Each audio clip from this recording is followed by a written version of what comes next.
Bueno, y llegó el día de la vista oral, una vista totalmente amañada por la policía política.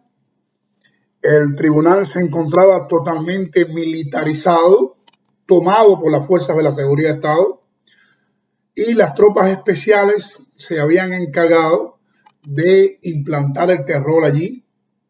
El público de la sala había sido previamente seleccionado por los oficiales de la policía política. Ahí estaba el alto mando de la policía política. Solamente había un pequeño espacio para dos o tres familiares de los encartados. Allí se encontraba la mamá de Amador Blanco Hernández, se encontraba la esposa y el padre de Joel Mesa Morales, o sea, un círculo muy cercano de familiares. Recordemos que se había dicho que uno de los testigos íbamos a declarar en contra de Amador allí, y había una especie de, digamos, de expectativas a ver quién sería el delator. Ellos no nos conocían profundamente a todos los que habíamos, los que estábamos supuestamente testigos. El tribunal nos había designado como testigos de cargos. Ellos querían allí que nosotros demostráramos que Amador Blanco no era un activista de derechos humanos, que Amador Blanco era un simple contrarrevolucionario y demás, un provocador y demás. Y había una expectativa. Nos ubicaron en las celdas allí del Tribunal Provincial allí en Santa Clara. Recordemos que estamos hablando del juicio donde estaban siendo juzgados los líderes opositores, defensores de los derechos humanos, Amador Blanco Hernández y Joel Mesa Morales, presidente y vicepresidente respectivamente de la Comisión de José Martí de Derechos Humanos de la República de Cuba, la primera organización de derechos humanos fundada fuera del territorio de la capital cubana, de La Habana. Y allí estábamos siendo instruidos Amador y Joel Mesa Morales, acusados de propaganda enemiga escrita. Nosotros prácticamente habíamos recién salido de la huelga de hambre, no estábamos en buen estado de salud. No escuchábamos, o sea, los testigos no pudimos escuchar lo que otro declaraba. Primero sacan a Valladares, después sacan a Lázaro Reyes Broches y después a mí. Cuando yo llego allí, yo llego al tribunal, yo noto la expectativa que había con nosotros. Recuerdo que me daban unos gorilas de la brigada especial, me daban por la mano, me esposado y me quitaron la esposa ya cuando estaba frente al tribunal. Yo, para relajar, o sea, para relajar el público y para mostrarle a mis hermanos que no era yo el que iba, que no era yo el delator, le hice en las manos detrás, hice la señal de la victoria. Testigo, me preguntó el fiscal. Su nombre, bueno, le repetí mi nombre. Usted hizo una huelga de hambre en el día tal, le dije, bueno, pensé para mí, bueno, este es el momento preciso para yo resaltar los puntos, porque la carga política y patriótica que tenían los puntos de la huelga de hambre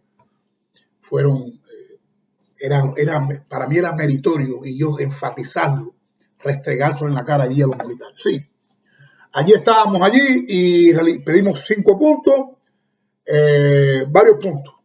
Entre ellos la renuncia de Fidel Castro por ser el principal responsable de la situación que atraviesa el país. La retirada de los restos del Cacahual porque constituyen una ofensa a la libertad de los presos políticos, el cese de la represión y demás. Entonces enfatizo nuevamente, sí, porque el punto principal era la renuncia de los hermanos de Fidel Castro.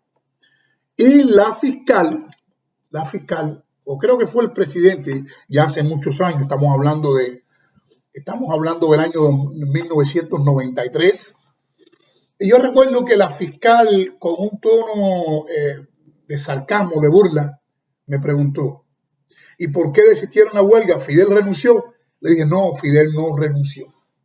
Fidel no renunció. Aquella sala estaba totalmente un silencio. Dije, Fidel no renunció, pero lo demostramos al mundo que habíamos jóvenes que estábamos dispuestos a morir o a arriesgar nuestra salud, porque queríamos llamar la atención al mundo de que Fidel Castro es el principal responsable de la situación que atraviesa el país. Fidel es un dictador.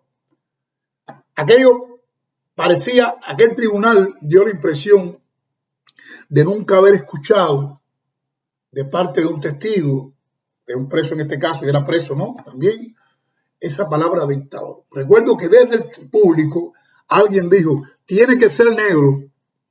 Es decir, esa persona que dijo eso es una persona, obviamente, de las tropas, de la brigada de respuesta rápida, las turbas de respuesta rápida, que tenían copado totalmente el tribunal. Y escuché una voz allí del público que dijo, cállese vieja, que ese es un patriota.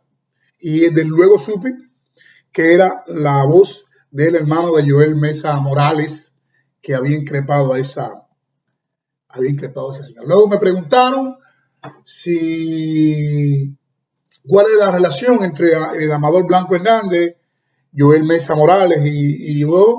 Le dije, no, yo soy un prisionero político, estoy cumpliendo el delito por propaganda enemiga oral. Ahora estoy nuevamente instruido por propaganda enemiga escrita nuevamente, e intento de sabotaje, y ellos son miembros de la Comisión de Derechos Humanos, José Martí. Nosotros le enviamos la denuncia a ellos para que ellos la reportaran y en eso no hay ningún tipo de temor, eso es nuestra lucha, es una lucha abierta. Entonces miré al público, recuerdo a Amador Blanco Hernández, en paz descanse, y Joel Mesa Morales, que me asintieron con el puño, con el dedo, con la vista. Y allí, bueno, nada, después de declarar todo aquello, el trato que recibimos durante la huelga de hambre, de convertir aquel tribunal, de aquel juicio, mis declaraciones en una denuncia, fui retirado del tribunal y ya no supe más lo que pasó hasta cuando llego a la prisión, que regresa Amador Blanco Hernández, me dice que un tal individuo, creo que nombrado Jorge Juan Luis Delgado, uno de los directivos de esa Comisión de Derechos Humanos, había declarado que él se había destapado como que era un agente de la seguridad del Estado y había declarado improperios contra nosotros, que ni Amador Blanco Hernández, ni Joel Mesa Morales, ni Antunes eran activistas de derechos humanos, que eran unos provocadores y que ellos lo que querían era derrotar la revolución y demás. Obviamente, no. En eso yo creo que no dijo nada de esta parte de derrotar la revolución.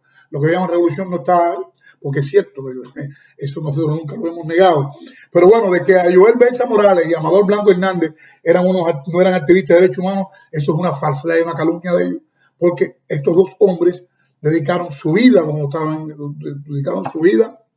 a la defensa de los derechos humanos. Yo quiero destacar el caso de Amador Blanco Hernández, porque a raíz de su reciente fallecimiento, pude leer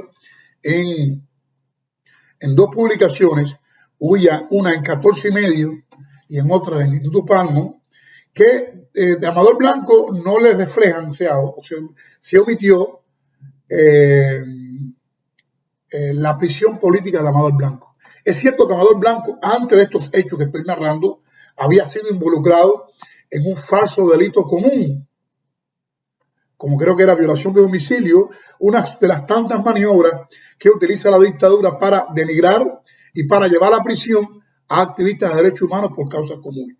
Pero Amador Blanco Hernández también fue un prisionero político reconocido por Amnistía Internacional, un hombre que fue sancionado a 6 años por el delito de propaganda enemiga oral, por su participación en las denuncias a favor de los derechos humanos, por el apoyo a los prisioneros políticos y sobre todas las cosas por el apoyo y cobertura que le dio a la huelga de hambre que nosotros realizamos, donde seguíamos esos importantes puntos, entre ellos la renuncia incondicional del dictador Fidel Castro.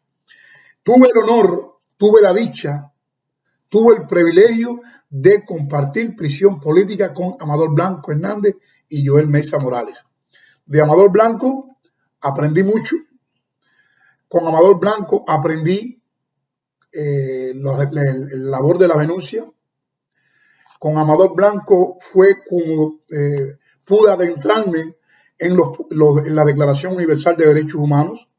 Por Amador Blanco comencé yo a abrir, o sea, a tener una noción de lo que significaba las relaciones públicas, las denuncias, el monitoreo de las violaciones a los derechos humanos.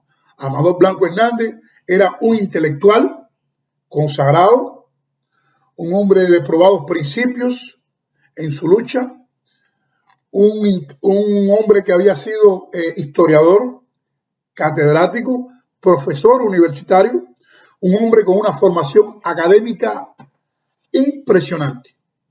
Amador Blanco Hernández y Joel Mesa Morales fueron mis primeras escuelas dentro de la prisión. Yo había ingresado a la prisión en el año 1990 por los delitos de propaganda enemiga oral, y en estos momentos estaba todavía siendo instruido por propaganda enemiga escrita. Pero yo no había ingresado a prisión por activismo de derechos humanos. Yo no pertenecía a ninguna organización, porque todavía en la época que yo caigo prácticamente no hay organizaciones de derechos humanos, es que no la había. Pero con Amador Blanco Hernández y Joel Mesa Morales me adentro en este mundo de los derechos humanos y en el mundo de la denuncia. Amador Blanco Hernández fue una persona que tuvo su arresto, su juicio, su encauzamiento, su prisión, tuvo una importante connotación internacional. Importantes personalidades en todo el mundo democrático se hicieron eco del encauzamiento de ellos, tanto de él como el de Joel. Y Amador Blanco Hernández fue en su época, uno de los prisioneros políticos y de conciencias más importantes que tuvo Cuba. Y sobre posteriores actuaciones, posteriores actividades, así como mi posterior encauzamiento nuevamente por el delito de propaganda enemiga escrita e intento de sabotaje, tratará el próximo capítulo de esta serie Yo nunca fui un disidente. Muchas gracias.